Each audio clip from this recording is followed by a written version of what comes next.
It's Friday, and that means it's time to look at some entertainment options for the weekend.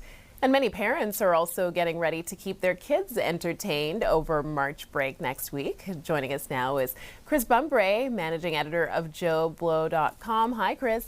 Hey, Maya.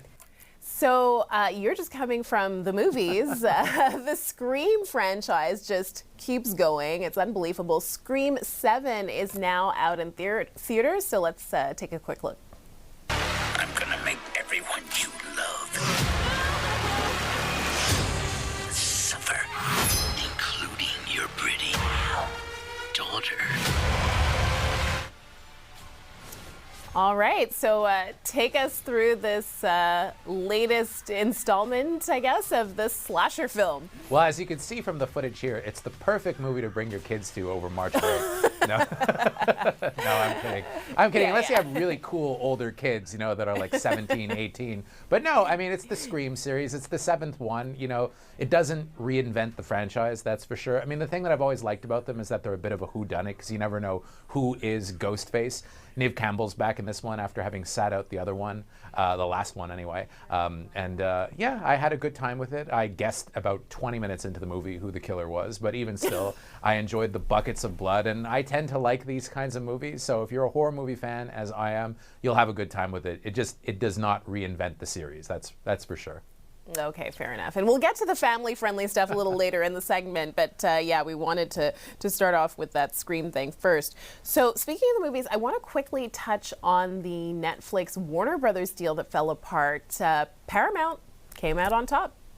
Oh, they sure did. So now it looks like they're going to probably end up walking away with Warner Brothers. But not only that, which is different than the Netflix deal, was that Netflix didn't want the Discovery part of Warner Brothers. They didn't want any of their linear channels.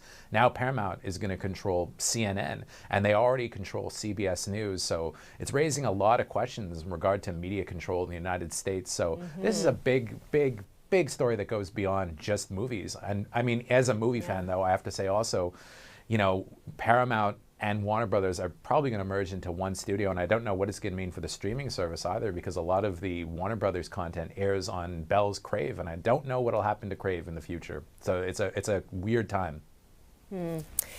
And just moving on to some of the other activities for the March break weekend, or week, I should say. Montréal en Lumière is underway. Tourism Montreal describes it as the magic of winter through gastronomy and art. Let's take a quick look.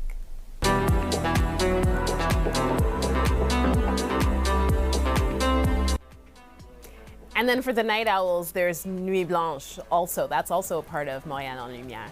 Yeah, so Montréal en Lumière, the free shows that they're giving, there's going to be a lot of free outdoor shows, are mostly going to be in the Quartier des Spectacles, but tomorrow night it kind of opens up to Palais de Congrès. They've got some of the lighting installments from the Lumino Festival that are going to be there. But what's really interesting is you mentioned gastronomy. So Nuit Blanche leading into Sunday morning, there are about 10 restaurants, everything from Plat Penché to Cafe Wellington, are all doing these special reserve spot brunches with these masterclass chefs. So if you're somebody who's into brunch food, as I am, it's a great way to end Nuit Blanche. And it should also be said that the STM will be operating until 3 a.m. on Saturday night / Sunday morning. They won't be going all night long, but they'll be going pretty late. All right, and quickly before we wrap up, as promised, lots of family-friendly activities, including a puppetry festival and the MSO doing a tribute to Harry Potter at Place des Arts. Yeah, so the Festival de Castellier, it's a puppetry festival with all kinds of stuff coming from Canada, parts of Quebec, France, Belgium, Italy, and it really kind of goes to show you the mastery and the art that goes into puppetry. I can't say I know too much about the topic, but just look at the images there. I mean, there's some really striking stuff to see, and a great educational experience for your kids as well. I mean, puppetry, when I think of it, I think of, you know, the Muppets, but boy, it goes way, way beyond that. But then if you want something a little bit lighter, yeah, if you're a Harry Potter fan, if your kids are Harry Potter fans, the Orchestre Symphonique de Montréal, they're doing a tribute to John Williams' iconic scores from the Harry Potter shows. There are 3 of them happening, 2 on Tuesday, including a matinee or a morning show at 10:30 on Tuesday, and then in the evening on Tuesday night and on Wednesday night. Yeah, and I checked the website, and there are still some tickets available for one of the Tuesday shows. All right, we'll have to leave it there. Thanks, as always, Chris. We appreciate it. Have a great weekend. My pleasure, Maya, and have a wonderful March break.